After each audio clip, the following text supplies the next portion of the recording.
सर्दियों में खाए जाने वाले आलू मटर का ये नाश्ता इतना टेस्टी बनता है। आप इसे चाहे तो सुबह के नाश्ते में या फिर शाम के चाय के टाइम इसे आप बना के खा सकते हैं।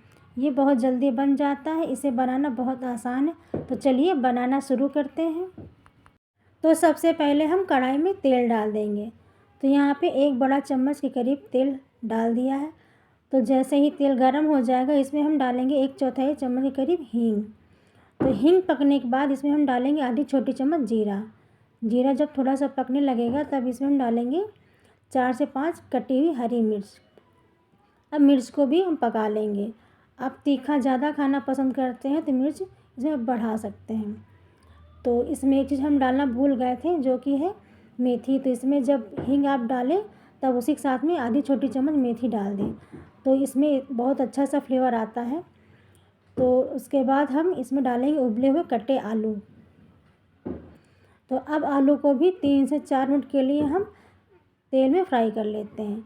इसको अच्छे से फ्राई कर लेंगे जिससे कि इसमें अच्छे से एक कोटिंग आ जाए और आलू जो है अच्छे से फ्राई भी हो जाए।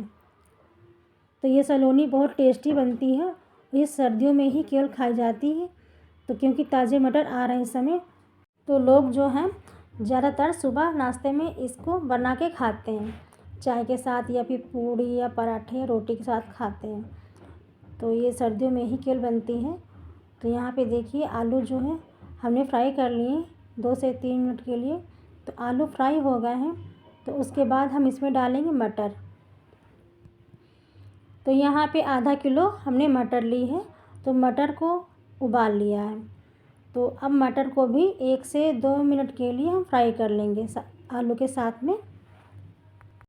वैसे तो ये सलोनी जो है आलू और मटर उबाल के ही बनाई जाती है। अगर आपको बहुत जल्दी है और खाने का मन है तो आप क्या करें कि आप आलू कच्चे ही काट के और बिना उबाले मटर को इस तरह से आप सलोनी बना सकते हैं, बहुत जल्दी बन जाती है। तो अब इसको हम ढक करके 2 से 3 मिनट के लिए ऐसे ही छोड़ देंगे। उसके बाद हम फिर से हम ढक्कन हटा के देखेंगे।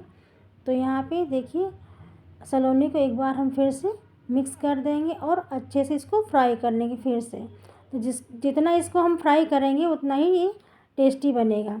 तो इसके बाद हम इसमें डालेंगे आधी छोटी चम्मच धनिया पाउडर और टेस्ट के हिसाब से नमक और थोड़ी सी हल्दी डालेंगे। हल्दी ज़्यादा नहीं डालेंगे, बस थोड़ा सा, जिसमें कि इसमें अच्छा सा कलर आ जाए। इससे ज़्यादा इसमें कोई मसाले नहीं पड़ेंगे। और इसमें लाल मिर्च का पाउडर बिल्कुल ना डालें, नहीं तो इसका कलर जो है ख़राब हो जाएगा। तो इसी के साथ में मिक्स कर देंगे मसाले को और उसके बाद फिर से हम इसको ढक देंगे 1 मिनट के लिए। तो यहाँ 1 मिनट हो चुके हैं। तो सलोनी बन के तैयार हो गई है। उसके बाद हम इसमें डालेंगे ढेर सारा हरा धनिया और धनिया को भी मिक्स कर देंगे। और धनिया को भी हम थोड़ा सा आलू और मटर के साथ फ्राई कर लेते हैं, जिससे कि इसका अच्छा सा इसमें धनिया का फ्लेवर आ जाए और अच्छी सी खुशबू इसमें आने लगे और इतना टेस्टी बनता है। आप चाहे तो इसमें अभी इसी समय हरी धनिया की चटनी भी मिला सकते हैं 2-3 चम्मच, उससे टेस्ट और भी अच्छा आता है। तो लेकिन ये फटाफट से बन जाती है। अगर आपके पास चटनी बनी रखी हो तो इसी समय 2-3 चम्मच डाल दें। तो ये देखिए सलोनी जो है बनके तैयार हो गई है। इसको हम फटाफट से प्लेट में निकाल लेते हैं और ये इतनी टेस्टी लगती है खाने में। तो आप चाहे तो इसे पूड़ी पराठे या रोटी के साथ भी खा सकते हैं, या फिर सुबह के नाश्ते में या फिर शाम के नाश्ते में इसे आप बना के खा सकते हैं। या फिर बच्चों को अगर सुबह टिफ़िन में कुछ देना है, आपको जल्दी है, तो ये सलोनी आप बना के टिफ़िन में भी दे सकते हैं बच्चों को। और ये इतनी टेस्टी बनती है क्योंकि सर्दियों में ही हरे मटर ताज़े आ रहे हैं, तो सर्दियों में ही ये बना के खाई जाती है। या फिर हल्की फुल्की भूख में भी आप इसे बना सकते हैं। तो अगर आज की ये वीडियो आपको पसंद आई है तो वीडियो को लाइक शेयर कमेंट और चैनल को सब्सक्राइब करें।